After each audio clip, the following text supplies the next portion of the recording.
A Milwaukee lawmaker wants all drunk drivers to get a so-called ignition interlock device. But a FOX6 investigation finds thousands of most serious offenders are already ignoring their court orders to get one. FOX6 investigator Brian Polson joins us tonight to show you how a loophole in the state law is helping them get away with it. Yeah, Ted and Mary, the data we have collected is so troubling, we have judges and prosecutors asking to see it. It is evidence of a serious loophole in a law that was supposed to protect you and your family from drunk drivers. A loophole so big, it'll take your breath away. Getting busted for drunk driving can really blow, especially if a judge orders you to get one of these. The device is now analyzing my breath sample. It's called an ignition interlock device, or IID. Dave Mikolajic was supposed to install one on his Mitsubishi Mirage, but we found him driving without one.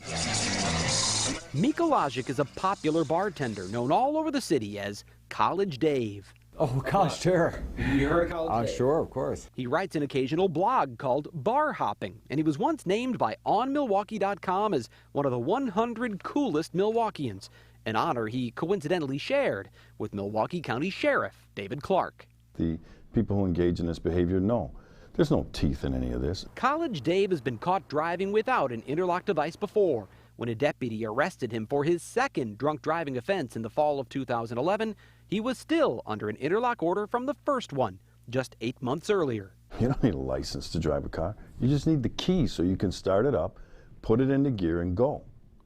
Many of these individuals know that. Wisconsin judges have been ordering the most prolific drunk drivers to use interlocks for years. But in 2010, policymakers expanded the program to include all repeat offenders and first-time offenders with a blood alcohol concentration of 0.15 or higher. They're being used more often, they're staying on cars longer, and I think they're doing a much better job of keeping drunk drivers off the road, especially repeat offenders. State Assemblyman John Richards is a big supporter of interlocks, but even he admits they're only effective if they're actually on the car. They're going to have some people who don't want to follow the order and want to undermine the order or just screw around. And we have to pay very close attention to those people. Since July of 2010, judges in Wisconsin have ordered more than 33,000 drunk drivers to get an interlock. In that same time, the DOT has record of just 15,000 interlocks being installed.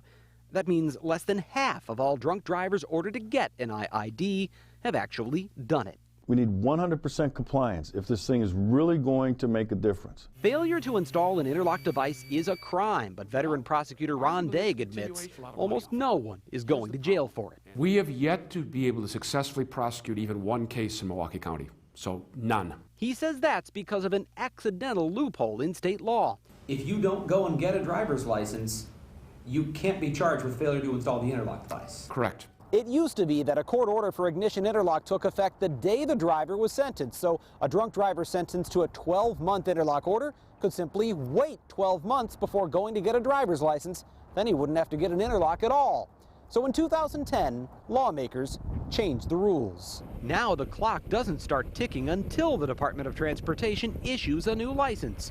One problem solved, another created. They somewhat naively assumed, well, nobody would drive without a license, so this wouldn't be a problem. In reality, thousands of Wisconsin drivers get behind the wheel every day without a valid license. This is an ID card. Do you have a driver's license? No, I do not. In December, a sheriff's deputy stopped Stephen Olson for driving in the middle of the night with no headlights. Whoa, go, go, go, go, go, go, go. Come on, go, go, go. It was his fourth OWI in the last 5 years. I have finished in a crossing about 1.5 years of my life. Olson had no interlock and no license. He didn't even have his own car. So whose car is this again? It's my nephew's vehicle, but my brother drives it. That's a problem. Most households have multiple vehicles.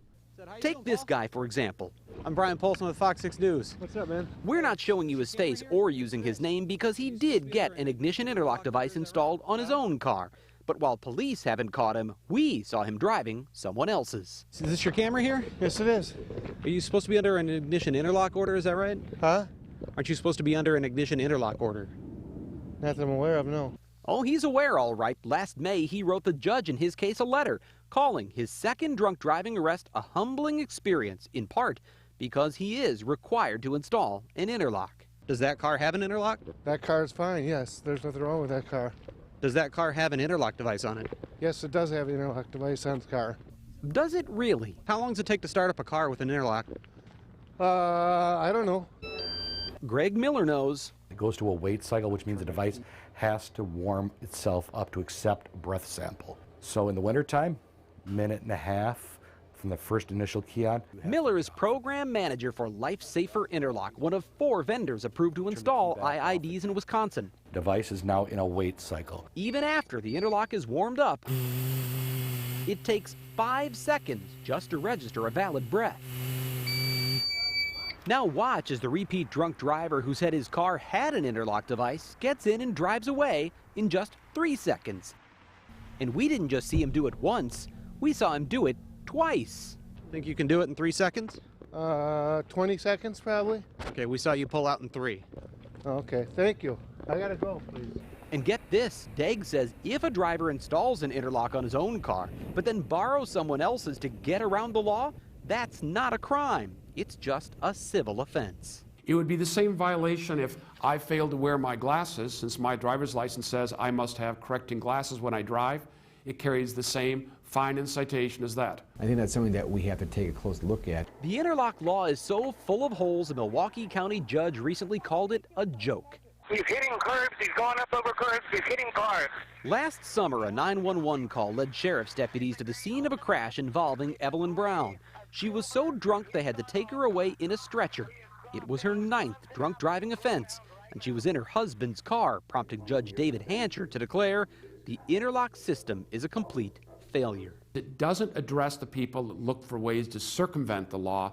Degg is slightly more diplomatic. He says the law works great, but only for drivers who choose to follow it.